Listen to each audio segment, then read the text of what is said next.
Here at Drexel University at Joe Labs, we did a bunch of research into that of drone capabilities and found that the two main limiting factors of drones operating in an EMS and fire rescue environment is that of its battery life and that of the need of human input for these long-range operations. Our solution to this problem is that of an independent drone. This drone will be able to charge itself independently in long-range operations using rovers in the wild. Our goal is to design a system, almost a net, where essentially multiple drones operate off of one or two rovers, and these rovers will be able to charge all those drones where they can continue long-range operations and won't have to worry about EMS or anyone else having to intervene, and they can operate for an extended period of time.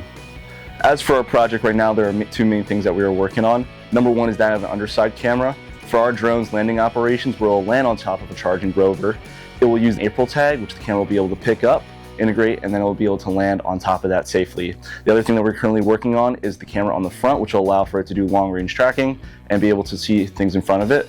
Currently, we're working on integrating that with an NVIDIA Jetson Nano board, but at the moment, we are currently considering other options and depending on weight and that of the actual functionality of the camera. We currently are working on the next 2 weeks as we have a deadline. This deadline will see us proposing the drone to the engineering senior design department. We will then have to pitch our design and show what we've done so far.